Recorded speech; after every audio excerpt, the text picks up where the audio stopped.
Hey everyone, welcome back to 22 Panels. This is the podcast that aims to examine, explore, and elevate the medium of comics.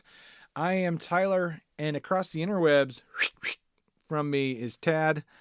You know, today would be the perfect day for me to find the. I'm going to do that. I'm going to find the sound effects. Find the sound effects. Yeah. Sounds good to me. Okay. Sounds good to me. I'm So in favor of that. good. So what's going on this week, Tad? Well, we have a pause in fighting in Gaza, and the first prisoners and hostages were exchanged yesterday. Mm-hmm. Um, right now it's a 4-day pause, but there's infrastructure to extend it. So this is overwhelmingly good news. With any luck, it can lead to actual talks, though. Um, I don't know if what we've heard so far from Israeli leadership indicates that they're really willing to deal beyond the return of hostages. So we will see.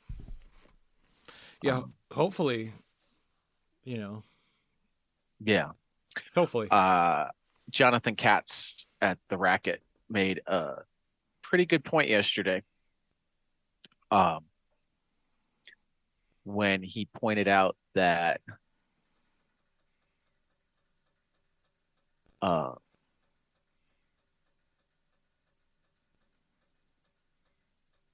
this was essentially a negotiated a hostage for prisoner swap, Mm-hmm. um, like has been done before, um,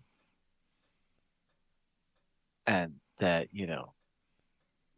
despite all of the insistence that 45 days of bombing and indiscriminate carnage was necessary for um, rooting out whatever, uh, negotiating a better deal. Uh, the deal they actually agreed to is or was not as good as the initial deal offered by Hamas more than a month ago. Uh, so yeah. Yeah. um, Beyond all of that, and there's no confirmation on this. But it's generally not a good position to um, give up on hostages bargaining chips. Um, there are some reports that as many as 60 hostages have died due to um, being in places that were bombed. Right? Um, and current Palestinian death toll is at,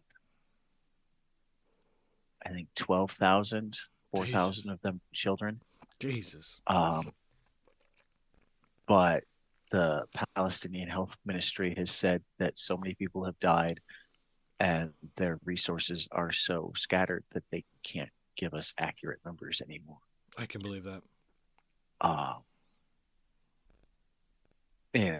all of this being said, the attacks of October 7th that killed more than 1,300 people in Israel um, were a wanton act of terror. It's horrible. Um, on one level, you can understand the overreaction. Um, but I think we're seeing on all sides how turning to guns and weaponry when we're um, emotionally strained might not be the ideal. Best plan of action. Right? um, so good news ish. Yeah. Yeah, Cool. my position remains as always. I want this solution that involves the least dead civilians. Um, yeah. Right. Exactly. Um, so in cooler news, Beyond Real #1 Mm-hmm. from our buddy Zach Kaplan, who will be back on the show, I think, next week. Check my calendar. Next week. Feel like he's lined up for next week. Um, had more than 100,000 pre-orders. Wow.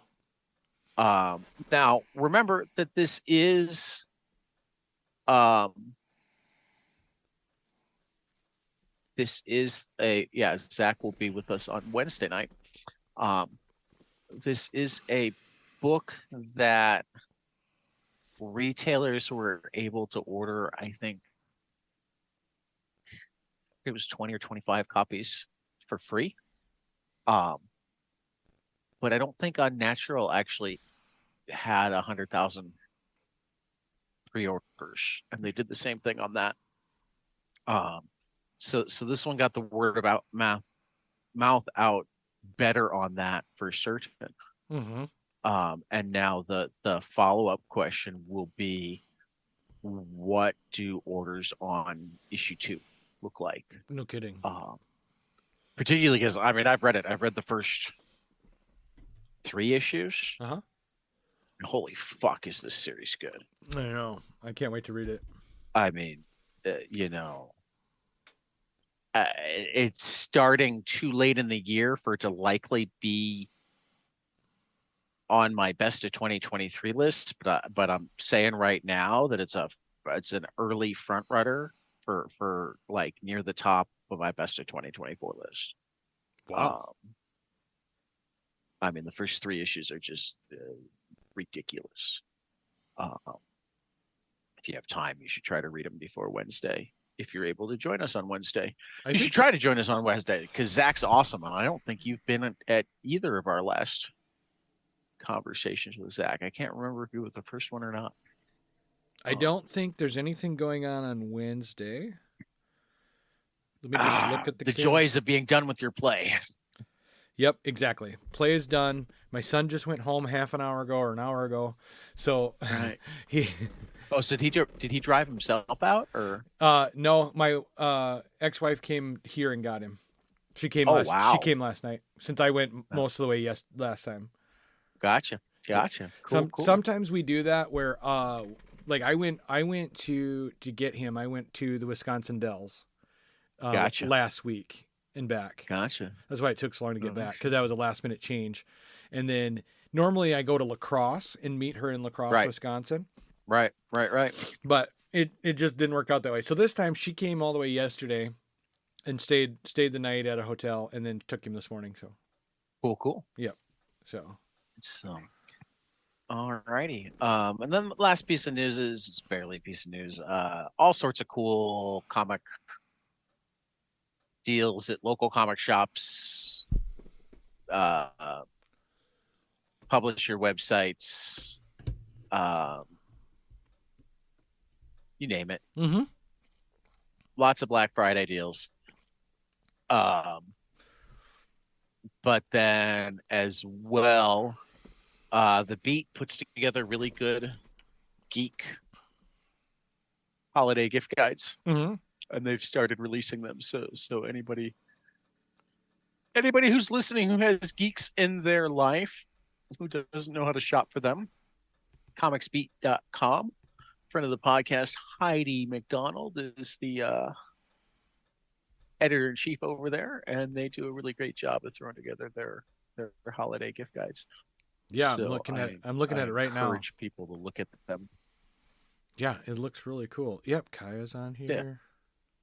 Yeah. Yep. Little Monarch. Well, and they have them separated like by You don't just have like one, Right. if you have a geek in your life, buy them this. Nope. They've got a manga geek. They've got a horror gift guide. They've got a I'm looking at the 5 great comics under $15.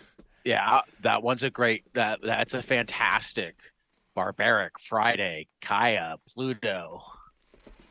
Uh, they've got one for anime and I said they've got anime and manga. Well, actually, they've had some binge lists too because they've got the anime and manga gift guide, but they also had the 10 manga titles to binge after Thanksgiving feast. Wow. Um,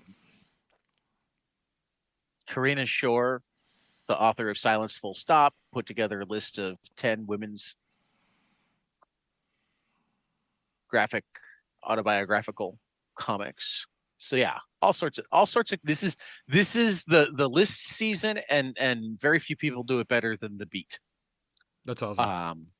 Your favorite comics website will if it's not the beat, and it really should be, but if it's not the beat, your favorite comics website probably also has something. So Nice. Tyler, I'm going to let you fly through the new to order this time, Okay. but I have ones picked out to Talk about. highlight. Sure. So New to run order. us through the new comic series, and then I'll talk a couple of them, and then run us through Sure. collections and graphic novels, and I'll talk about a couple of them. Sure. New to order 12 for 12/18. New comic books: Barbaric, Born in Blood #1, The Cabinet #1, Cemetery Kids Don't Die, Displaced #1, Ghostbusters Back in Town #1. I'm like really excited for that one. Helen of Yeah, that looks Windhorn. good. Helen of Windhorn #1. Tom King. That looks awesome too. Infernals #1. The One Hand #1 from Ram V. The Six Fingers #1. Spider-Punk #1. Sunflowers One Shot. And then we've got You and I #1 from our All new right, comics so to the order. ones I'm yeah the ones I want to talk about this week are The Cabinet #1 Yeah. and Cemetery Kids Don't Die #1. The Cabinet #1 is from Image Comics. It's actually from a creative team that I don't know. Yeah, I haven't Jordan heard of. Hart, David Ebeltoft, and Chiara Raimondi. I should have this as a share screen thing so that you can at least look at pictures. In this vibrant tongue-in-cheek adventure series, atypical teen Ivani and Midwestern jock Trent teleport across post-Cold War landscape to collect bizarre relics. Why? Well, because they need to summon the arcane powers of a resplendent 17th century cabinet to fix a teeny tiny mistake the last time Ivani used it, unleashing an ancient evil from its prison and accidentally slaughtering her parents. Jeez. Courtesy of Eisner-nominated writer Jordan Hart, Ripple Effects, which I haven't read, I think it's at Fantagraphics, and co-writer David Ebeltoft, and introducing the technicolor wizardry of artist Chiara Raimondi.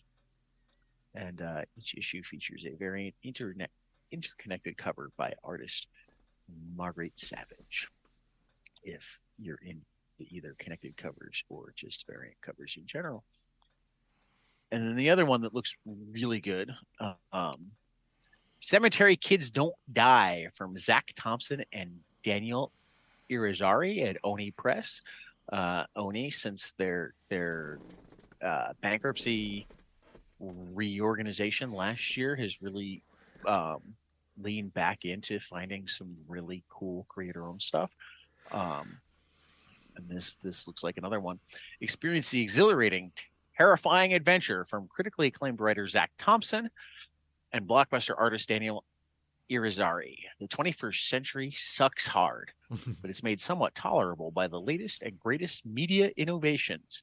Enter the Dreamwave, the first gaming console played entirely while you sleep.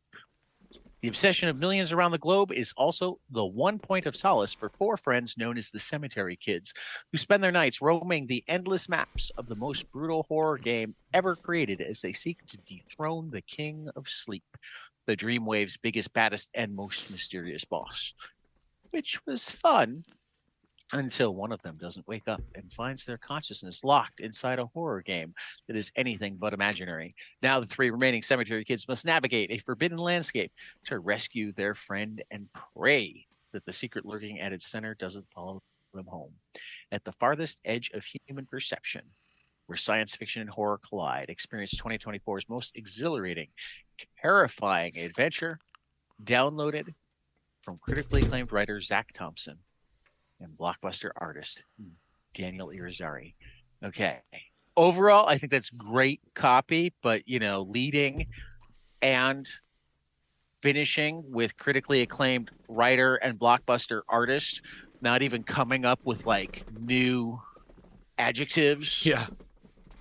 It's a little weak, but it looks like a really, really, really, really cool book. It does. I love the cover. So, yeah, the cover's awesome. So I'm very much excited for that one. Awesome. All right, let's talk some graphic novels and collections. Graphic novels. Barking comes out by Lucy Sullivan on February 28th. Batman White Knight presents Generation Joker. This one I'm really excited about. Sean Murphy's involved. Let's see. Katana Collins, Clay McCormick, Sean Murphy. Blanche Goes to San Francisco. Bunt striking out on financial. What's that? Oh, Rick Geary. Yeah. Rick Geary, yeah. Number 4, Bunt striking out on financial aid. This one looks really interesting when we talked about it last time. Yeah. We talked a little about it last time. We'll probably do the full rundown of it next week. Sure. Wasn't one of the two I picked today. Okay. Con and On by Paul Cornell. Call Me Iggy. Let's see. Eden. I'm scared I'm going to skip a line here. Eden. Fall Through by Nate Powell. A Firehouse of Falsehood. And number 10, For As Long As It Rains. Oh, this one I really like. Number 11, Forever Forward. 12, Gender Studies. I'm so glad we had this time together. A memoir by Maurice Velacoup. Influenza. That sounds really interesting. I'd probably really like that. Mary Tyler Moorhawk we talked about last time. That sounds really cool. It does. Yeah. The Mexican, an adaptation of Jack London's book. Nemesis, The Warlock, Definitive Edition, Volume 1 hardcover. Nina Simone in comics. Nude model and Nina Simone. What's that? Love me some Nina Simone. Oh, for sure. Nude model and other stories. That sounds awesome. Return to Eden. He says without knowing anything other than nude models. No, I don't know a thing about it. Just nude model. Return to Eden. Search and Destroy Volume 1 from Fantagraphics. Secret History of Black Punk. Record Zero. That sounds awesome. Starcross. It is. Yeah. Starcross. That one I've read because Reagan was at CXC. Mm-hmm. Yeah. Sweet. Starcross by Jerry Frizen. And Tear Us Apart by Van Jensen. Those are your comic or collections and graphic novels coming out. And I'm going to talk some Barking and Gender Studies. Yeah. Barking is from Avery Hill Publishing and Lucy Sullivan. Loopy, cuckoo, stark raving. When the depression and grief Alex feels over the death of her friend overwhelm her, she's institutionalized. But inside the psychiatric ward, things don't get better for her.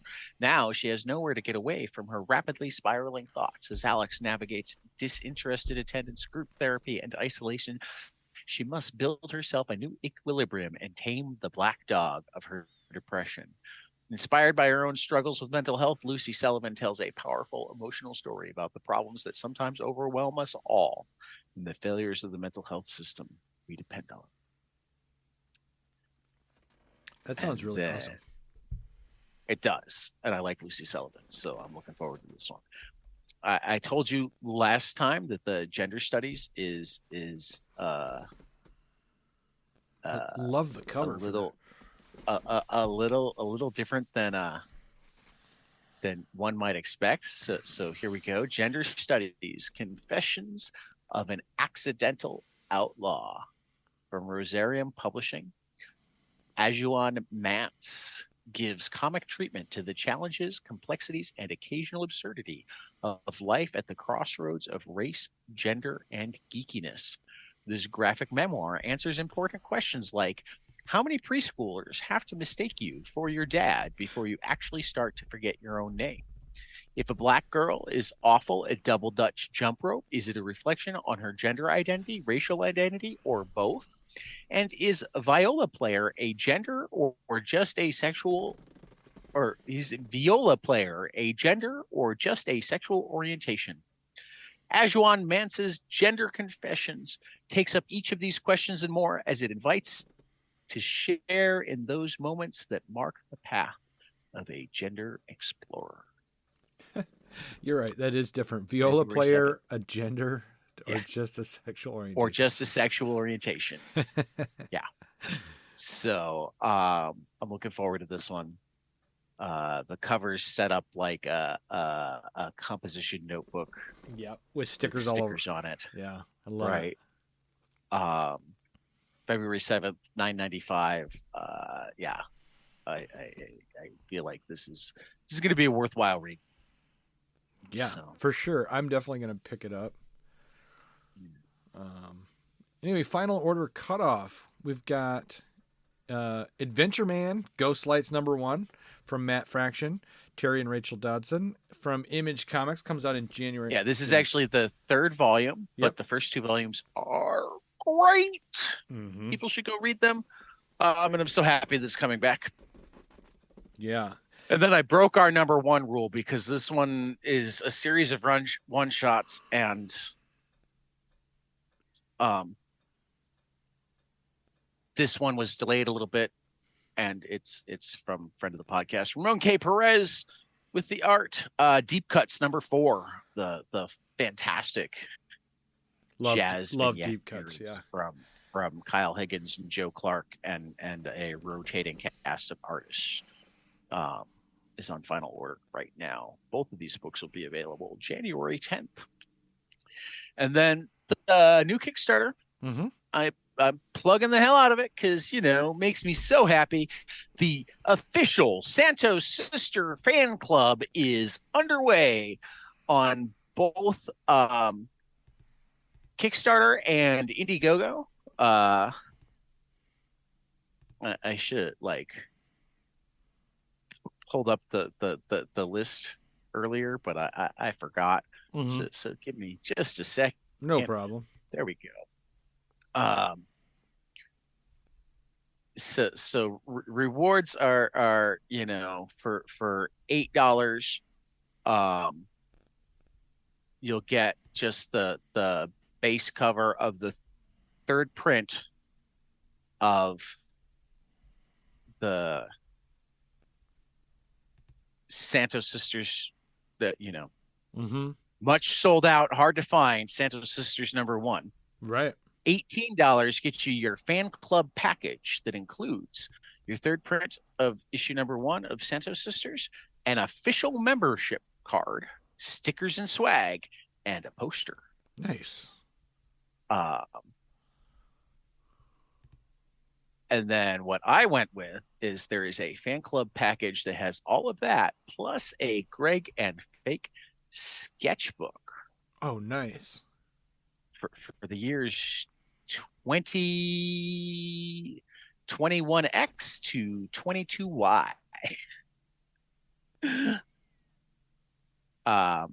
Optional add-ons include the variant cover and a retail box of 8 copies of issue 1 or 10 copies of issue 5.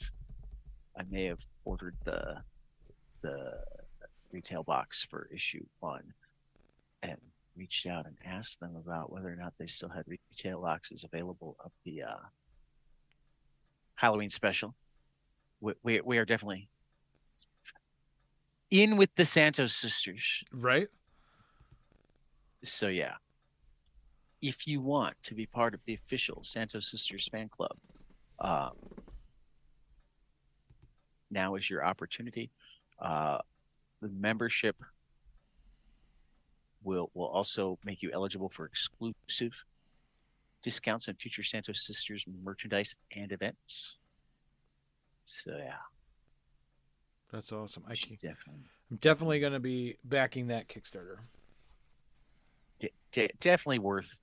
I mean, frankly, I like just throw money at these guys anyway because I love their comic. It's a good. But but particularly the $25 package where you get the 75-page sketchbook. Um, and here, let me share my screen again. Sure.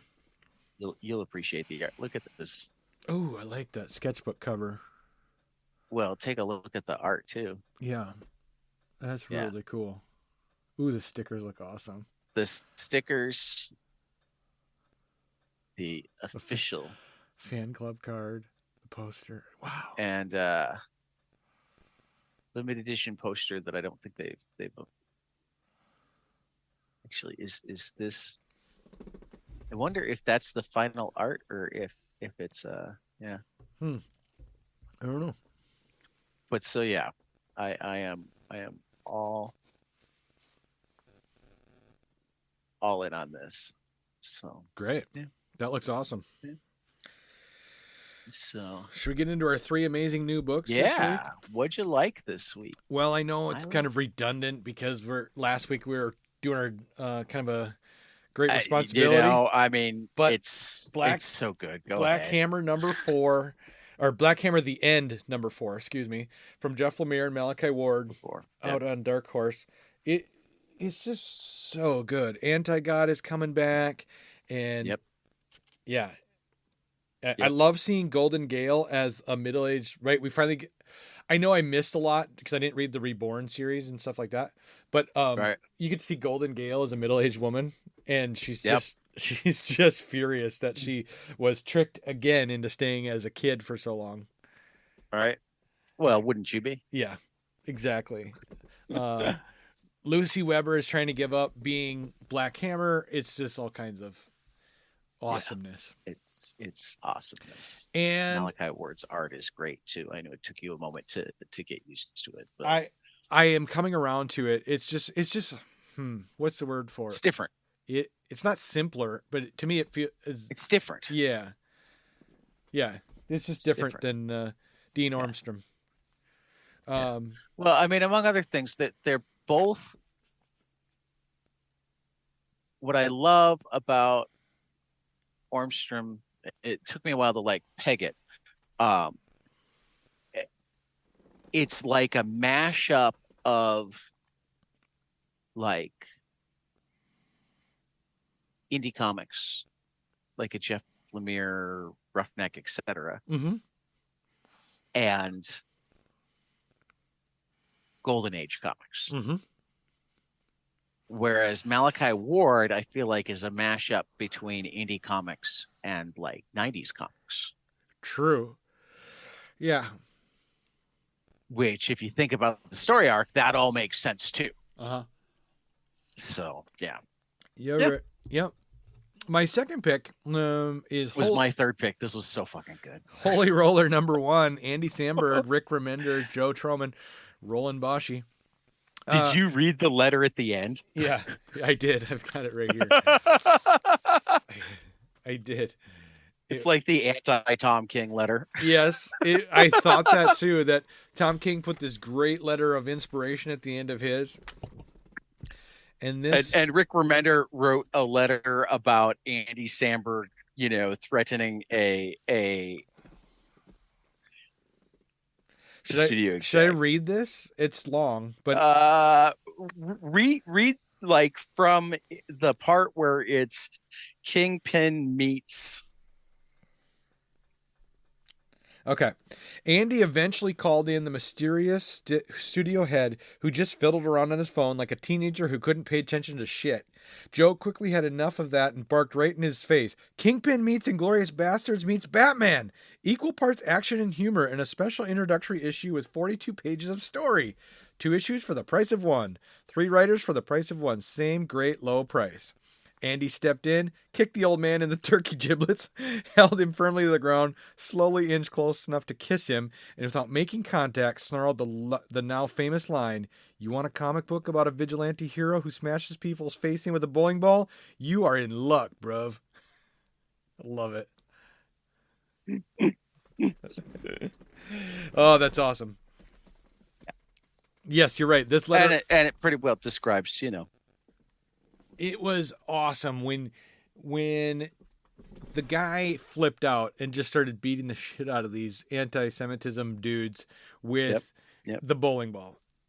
with the bowling bar. Yeah, the owner. He was the owner of the bowling alley, Yeah, or the yeah, owner's kid. I don't know if he inherited it in the interim yeah. Who years, knows? right? Because 20 He was years the passed. jackwad. Yeah, Yeah, 20 years have passed from the beginning of the book to the end of the book, and it's this guy's homecoming, coming home to his hometown to see his dad, and he runs into all kinds of trouble. I can't wait to see where it goes next. Honestly, all right. I don't even know this next book, but uh, it's another Tyler.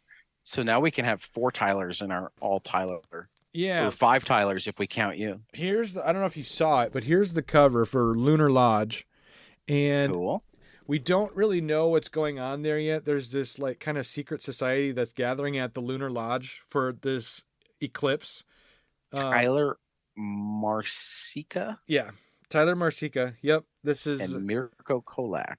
Yep, Lunar Lodge. It's really cool. The artwork is. This book was almost a silent book. I mean, there is text in it. I'm not saying that, but there is so much that is just literally just straight up artwork. Nice. Yeah, it was really good. Not quite horror yet, but I can see it getting there. Like this was just the build up to what's going to happen, I'm sure, in the next few issues. But I'll definitely be continuing on with that. So, Tad, what are your 3 amazing new books this week? Somna #1, Becky Cloonan, Tula Lote, Witch Burnings, and Mm-hmm. unfulfilled yearnings and adultery and just general awesomeness. Yeah, Uh, I have it in my pile here. hacks, yeah.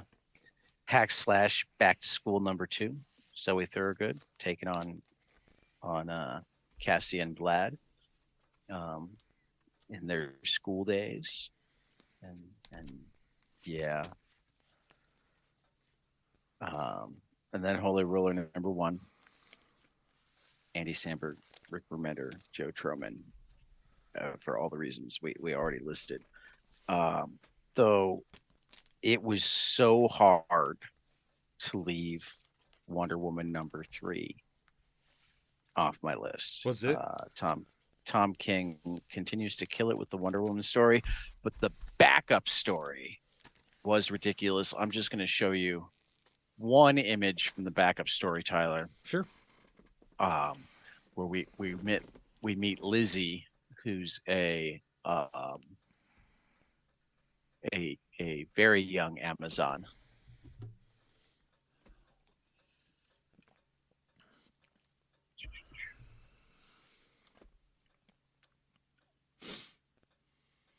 Oh, I love it. She's got like a Go ahead. She's got like a Robin You can costume read it. on, Yeah, and and her here's her quote. Can I go back to sitting in the front on the way home? I swear I won't press the eject button again, even if it was funny when you were flying. She's speaking to Damian Wayne. That's awesome. Yeah, no, this is like a reuniting of the Super Sons, only as babysitters for the young Amazon. Yeah, It's cute. It's so cute. it was. I laughed out loud. And she's got Laughed out loud. on her belt, where the belt buckle is, she's got a W instead of an R. Yep. You know. Yep. It's cute. She's got a skirt on instead of the, weird The shorts whole thing. that Robin wears. I mean, it starts out with her complaining because they're making her eat mac and cheese, and not even the good mac and cheese, the yellow mac and cheese that comes in the blue box, but the mac and cheese with the crumbs in it, and she wants pizza. My mom used to make mac and cheese like that with, crumbled something on it. Right. So yeah, this yeah. It was really really really really good. Yeah, I really had 4 that were like tied for #1, Mhm. and I didn't feel like going to 9. Sure. So I had to make my decision, No, that makes sense. and I left Tom out That's okay. because two of them were number ones, and one of them was Zoe Thorogood, and I knew Tom would be understanding. Tom would understand. Next week, Tom.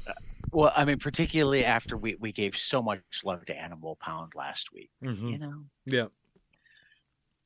So, great time responsibility. for our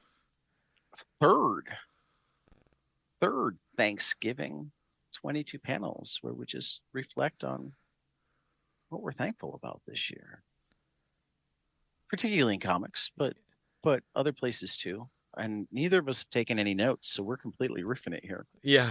What are you thankful for, Tyler? This is going to sound cheesy, but I'm really thankful for you, Tad, to keep this podcast going. I'm so busy and I have like zero time for extra stuff, but you just keep on trucking. And I'm really thankful for that. We have that. Thank you for that. And you're very welcome. I'm thankful to you that you take care of all the parts that would intimidate me. I'm working on the side, etc. That episode where we had to clean it up. I'm still working. It's taking so long. I'm sorry. I couldn't believe. Well, anyway, this is getting off your point. But anyway. Yeah. No. I mean, once I fell, but for a long time, I managed to keep our show notes up to date. And as soon as I fell off, I haven't been able to get myself back together to catch up or let myself just start from where we're at and fill in the, and that would happen with episodes for me too. So I greatly appreciate the fact that I can worry about making the recording, but you're always going to make certain that it gets on the internet. I do my best. Yeah. We complement each other well in those ways. So yeah. And I'm thankful that you called me to begin with, because this is something I pondered forever, but never gotten around to figuring out the technical sides of. Yeah. And still haven't really figured out the technical sides of. Well, if you ever want me to, you're in our Buzzsprout account. It's basically. Yeah.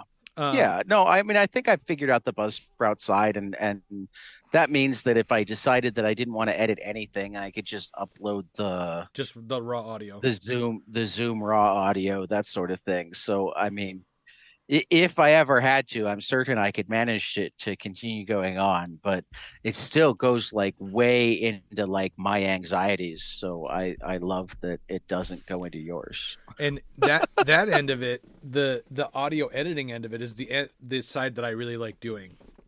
When I have the time, you know what I mean? Well, and on that note, I'm incredibly thankful to Greg, Fake, and Mark at the Santos Sisters for giving the thumbs up for our crazy on-air idea to make a audio version of the Santos Sisters Halloween special. And I'm incredibly thankful for you for making it sound so fucking good.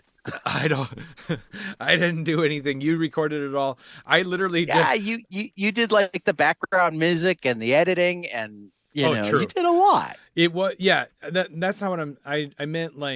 Without proper recordings, it would have been nothing. And well, and for that, I'm thankful to family and our book club people, and oh my God, Katie Skelly and Jaime too. But I mean, Katie for being the point person and helping me through my nerves. And speaking of Jaime, wasn't Scary Gary awesome?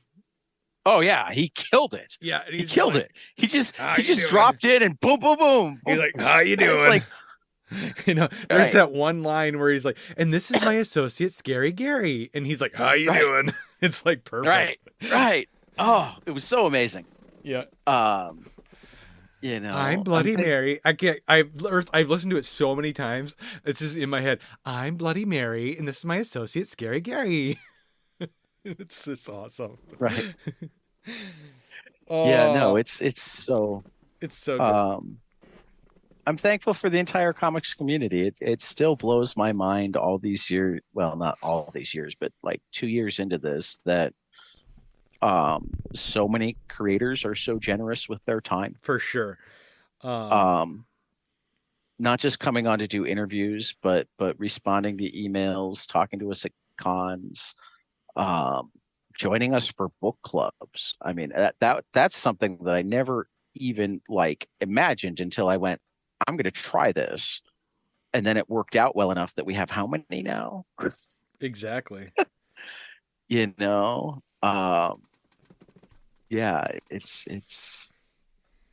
been a special ride there. I'm I'm really thankful for our spouses because Oh God. I Peggy doesn't complain about all my comic collecting or anything like that, but like I'm sure when she gives me, because I get an allowance out of our, because we have a joint checking account, and I just Right, get an allowance for comic books.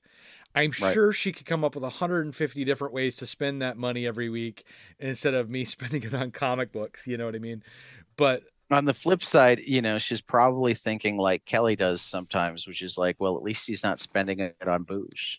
right, my dad, growing up, my dad was a serious alcoholic, and like it took over his whole life, and Right. every spare dime was spent at the bar, and like I've told my wife that too. Like, you don't know what it's like growing up with someone with an addiction. And so the fact that I'm spending money on this nerdy hobby of mine and I not mean, it's an addiction, but it doesn't alter your mind in a negative way. correct. Yep. Yeah, exactly. You don't go, I don't have my comics fixed. Boom. Bam. Boom. Yeah, I've I never read too many comics tonight and you looked at me funny. I didn't put a hole in the wall because I was inebriated on comic books. Right. Oh I'm man. thankful that we're in the platinum age of comics. Oh, for sure. That there are so many great comics to talk about that one of our biggest problems is not figuring out what to talk about. We have so many things we want to talk about, but choosing what to talk about so that we can actually be kind of organized. Right? And I only say kind of because, that's all we pull off. But yeah, I mean, we have to debate. Speaking of which, I mean, have you given any more thought? Do we want to do just Black Hammer or do we want to do Black Hammer and Astro City right now? Ooh, yeah. I kind of Do like we the want to idea of do doing the back and forth? I do like that idea. I think that would be fun to do a Okay. compare and contrast as we go along. Yeah. So then for next week it should be the Astro City Metro book #1. It is on Hoopla. You discovered that your library does have Hoopla, right? Yep. So yeah, Astro City Metro book Volume 1, which has issues 1 through 6 of Astro City Volume 1 and issues 1 through 12 and 1/2 of Astro City Volume 2. Okay. That 1/2 is one of the greatest one-shot stories ever. I talked to you about it briefly last week. Right. Um, the Alex Ross covers for Astro City are great too. All right. That sounds good. Let's see. What else am I thankful for? Yeah, I just have to say, I am just think, like you said, golden age of comics, just the plethora of Yeah, different. Platinum Age. Yeah. Platinum Age. What did I say? You said Golden Age. Did I? Platinum age. Golden Age comics are cool, but we're like so far beyond that. I know, but it's a renaissance of comic books for sure. Yeah. And I just love the fact that I can go into the store and find something for all of my interests, my superhero interests, my horror interests, my slice of life interests, right? And it just like I come home with a pile of stuff, and it's all and different. how many different stores can you go into and find comics? Very few. Because there are comic stores, but now they're in bookstores too. Oh, I see what you're saying. You find them all over the place. I mean, I'm blown away at how many great nonfiction graphic novels there are. Mm-hmm. I mean, at this point, you want to learn about Russia. There's a graphic novel for that. You want to learn about Israel Palestine. There are multiple graphic novels for that. Um, want to learn about the history of the world? There's a graphic novel for that. Exactly. There are music graphic novels. There are science graphic novels. There again all of the regular genres. We're in an absolute renaissance of adapting literature to graphic novels. Mm-hmm. These are not your old and some of the old ones were great too, but these are not your grandfather's classics illustrated No. or even your father's classic illustrated, right? uh when they're taking on, I mean, first of all, they're not condensing into that 50 pages anymore. I mean, they're giving War and Peace almost 400 pages. They're giving a couple hundred pages to a Gatsby adaptation. I mean, I think one of the Gatsby adaptations has as many pages as the actual book has. Mm-hmm. I mean, um,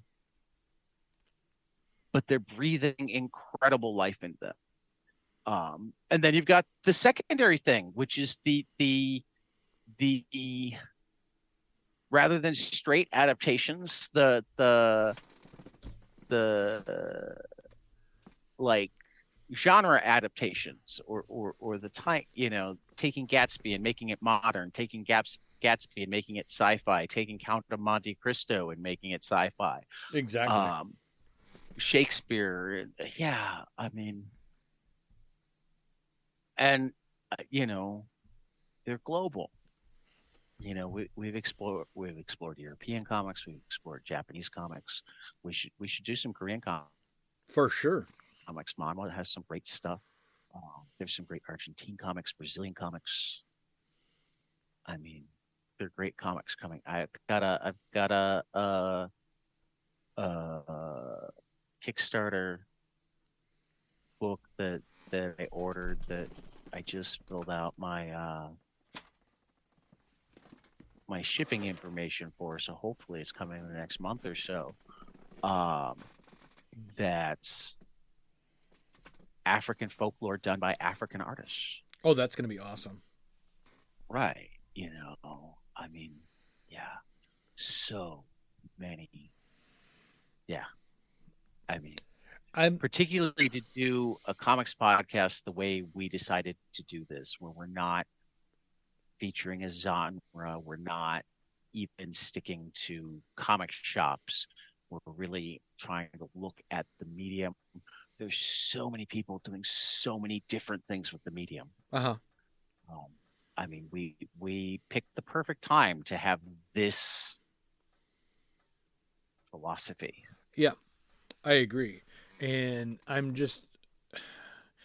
know it sounds a little bit weird, but I'm thankful that we had a time like COVID-19 where everybody Yeah. was forced to look at different avenues. And the comic creators, I think, just went through the roof with all their content Yeah. that they were making because Yeah. they're stuck at home, right? Yeah. Well, and they were already stuck at home, but now they were. I feel like mean, during the pandemic, when at the height of its right. horribleness, that the comics industry just ramped up, especially with Oh yeah. we went Oh through yeah. that whole thing with Diamond closing for a little bit, and Right. I don't know if that was Well, what I pre-COVID, loved but was so many creators, because there was that brief pencils down period yep, before they realized that comics were actually going to fill the void that like live entertainment, all those live entertainment dollars were so many of them were going to wind up going towards comics. yeah, Um, that the big publishers weren't willing to take risks, including just basically keeping their artists afloat. Um,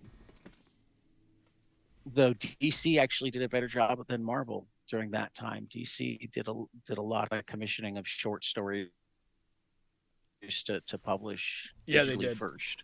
Yep. Um, so credit where credit is due. As crazy as DC has been since then, but so many creators just like immediately pivoted to crowdfunding, and not just crowdfunding, but going, hey, there's that project that I've always wanted to do and I thought would be amazing, and I haven't been able to sell to anybody because they haven't been willing to take the risk on it. Let's see if we can get funding for it. Right. Get funding, we'll make. Yeah, I agree. Like the amount of Kickstarters just went through the roof. But also like ridiculously creative ones, and that winds up pushing the industry as well, because you just provided proof of concept. You just proved that there's money out there for this thing that they didn't, that they passed on. That they wondered if there was money out there. Yep.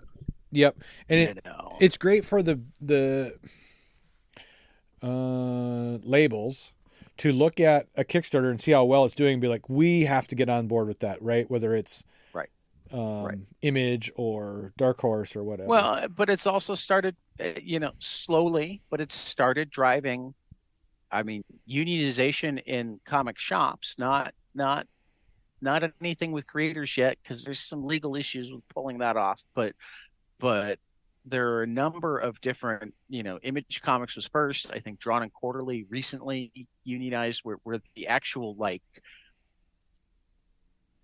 office staff, production staff are unionizing. When you have avenues like Kickstarter and Patreon and whatnot, more and more creators are able to toe the line when it comes to the big two, or even some of the next tier, and say, you want me to work for you, pay me. Right.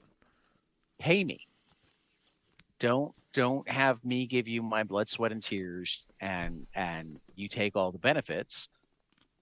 Pay me, because I have other ways to get this out if you don't want to. Exactly.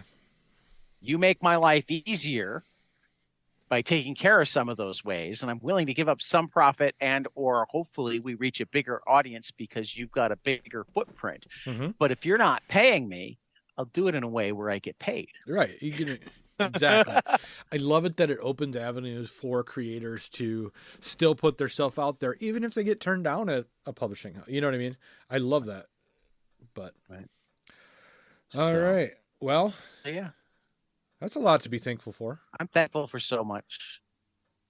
Yeah. Thankful for my kids and grandkids. I got to see the grandkids. Did you? Actually, this is great. You'll appreciate this. So my grandson called me at like 10 a.m. on Saturday. His dad called me, but you know what I mean? Yep. It was for him. Because they don't like dogs. They're afraid of dogs. Okay. He was really worried about coming because you have a dog. He was afraid of Potato. Yep. So I had to reassure him on the phone. I've talked to Potato about how important it is to be very nice to you. And he really likes you. He just sometimes gets excited. And I know that you're small and that makes him feel big, but you're getting bigger. And he likes you, and we're going to do our best. And if he gets too excited, we'll put him in my bedroom to take a nap. I'm not going to let him. And Jude managed to stop crying, but I don't know that he was completely convinced. In fact, I know he wasn't convinced because, according to his father, he fell asleep in the car on the way up here, and when they woke up and he saw that we were at the house, or that they were at my house, his immediate response was, "Do we have to go inside? It's really boring at Granddad's house." And it's like, that's just the last ditch. I can't go the dog route anymore, so I'm just gonna say it's boring. That's cute. How old is he? 2, 3? He's 4, 4. Okay. and Lisbeth is 2. Okay. So he came in, and Potato came and met them at the door. Potato was better and wasn't jumping up and down and barking really hard, but it was still overwhelming, and they freaked out. So I got Potato and I let him out back, and the kids started to calm down. And I'm like, okay, this isn't gonna work. We gotta find a way to try to get them through this. So I'm like, oh, we've got a glass door. I'm gonna, as Potato got ready to come in, I'm like, Jude, come here. And Jude was all like, really, and I'm like, come say hi to Potato. There's a glass wall between you. He can't get to you. Just come say hi. And he still wanted to say hi from like 5 feet away, but I finally got him to come all the way up and like put his hand on the door and say hi. And then I'm like, okay, I'm going to hold you so you're safe, but we're going to let Potato in. And we let Potato in. And, I kind of brought Potato in slowly. He normally likes to shoot in, but I helped him come in slowly. I'm like, Jude, do you want to pet him? He's like, no. I'm like, okay. And I let Potato went in, and Lisbeth was still hiding with her dad because Potato was coming in. But so Jude walks in behind Potato. And I was so proud of him because he did this without even being like egged on. He kind of walked up to Potato and very, very timidly pet his head. Aww. He pet it again. And he pet it again.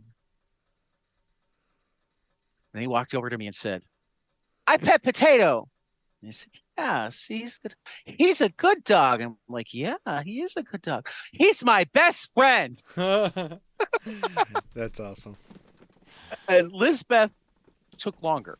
For that matter, she was playing with Eddie under the dining room table, and Potato didn't even like come all the way up to them, but he came close to them because he was going to his food bowl. And she started screaming bloody murder. My wife initially thought like, oh my God, what happened? Is the child okay? And I'm like, no, Potato just came too close. And I didn't even like specifically work with Lisbeth because I figured A, she's a lot younger. B, if we're gonna like really help Lisbeth, it's gonna be through protecting her and from her eventually going, oh wait, my brother's playing with the dog and he likes it. Yeah. So, there was a lot more, no, it's okay. Potato's sitting over there, but I got you. I'm between you and him, blah, blah, blah. But by the time dinner was over, she was like throwing the ball for him. Oh.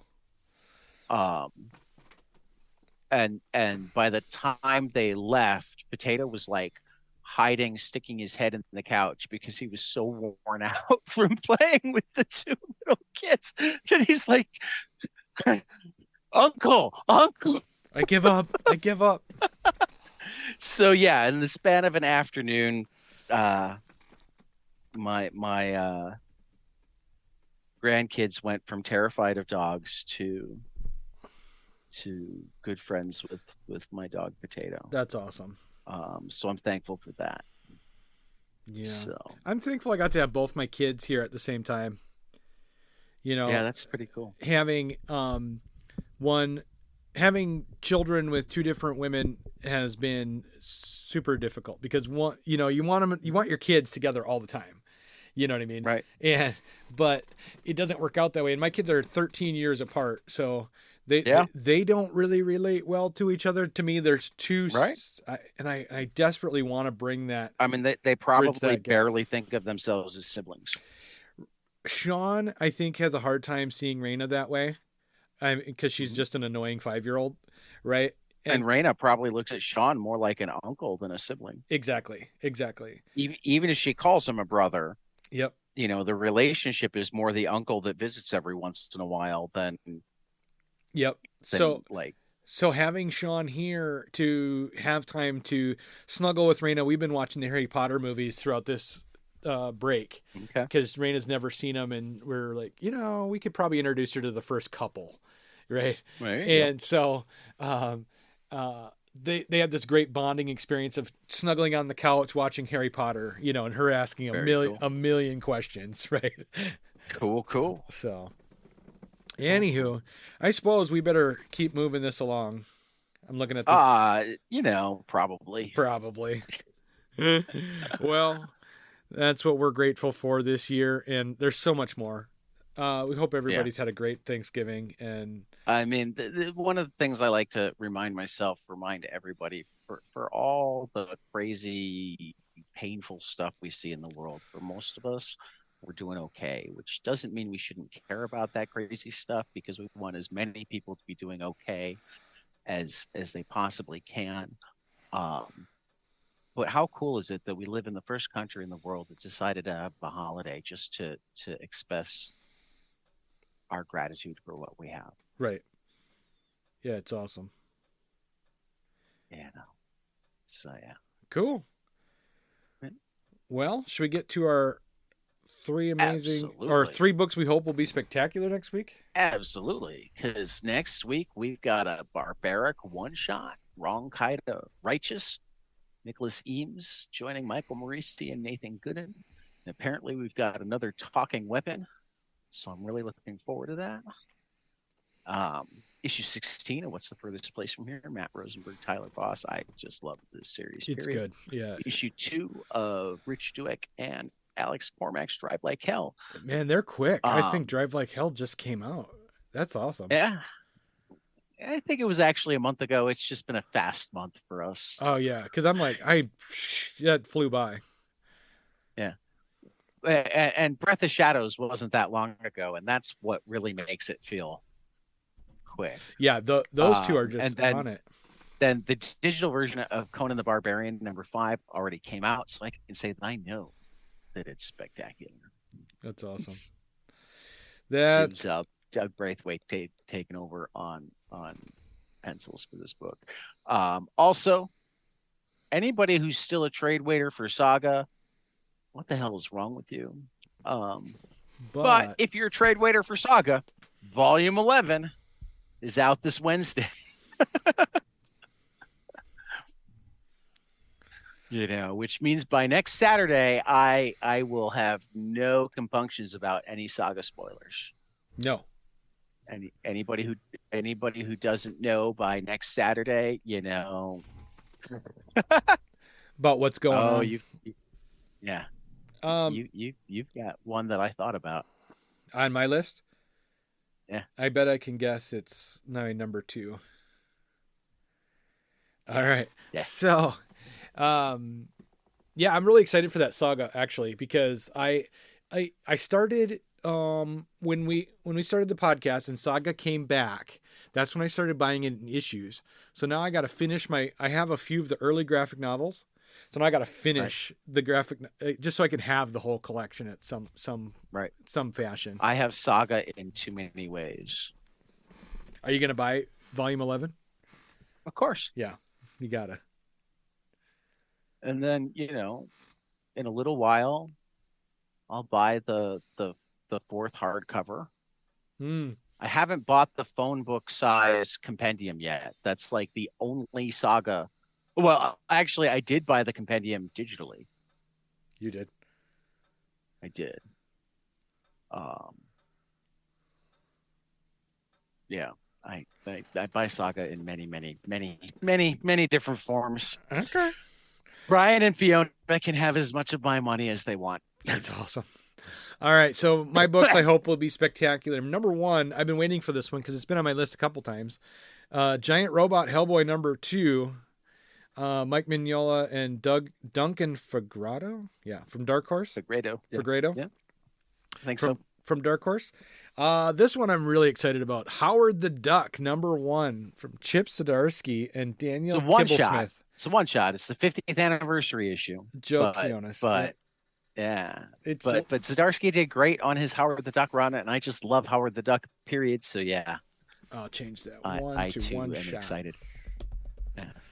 Okay, and then A Haunted House, a love story #1 from Winston Gambro and out on Blood Moon Comics. And this one I totally missed. It looks cool. Blood Moon. Because Blood Moon, right? Yeah. Who knows about Blood Moon?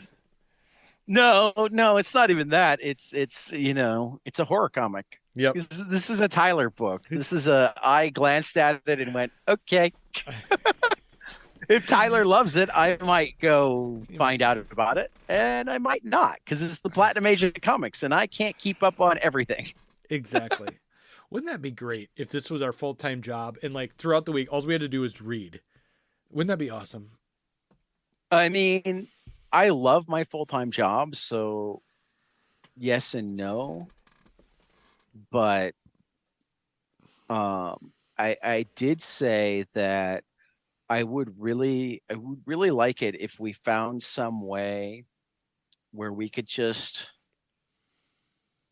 pause the earth for 6 hours a day, where you didn't get more tired, you couldn't go interact with other people, but you could watch as much as you want, read as much as you want, listen to as much as you want during that time. Mm-hmm. I think we should have we should add 6 hours to every day that somehow you don't need more energy for. So it's not like you get sleepier or whatnot. The rest of your day is all however you want it to be, but we magically have 6 extra hours just for media consumption. Huh. That would be fun. Wouldn't that be amazing? Yes. I would love it. Like, and like, it's like alone time, right? 6 hours of mandated alone time. Yeah, no, you can't communicate with other people during that time. It's like the whole world pauses as far as, like, even if you're sitting on a couch next to each other, as far as your spouse is concerned, you're frozen. Yeah. The only thing you're capable of doing is like changing the channel or picking up a new book or whatnot, Yeah. Cool. Either that or I want an eidetic memory so that I can just like flip through the pages and do it fast. Memorize them all, and then anytime I want, just close my eyes and read a comic. But I not only don't have an eidetic memory, I can't even see images in my brain. So yeah, it won't work.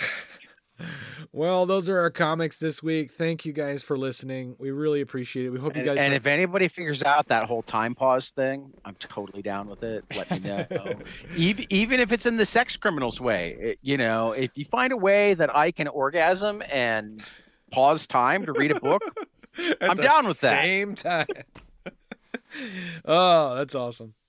Haven't you read Sex Criminals, Tyler? I have, yeah. I just wasn't expecting you to bring it up during this conversation. Well, you said at the same time. It's not at the same time. No. It's one and then the other. Yes, you're right.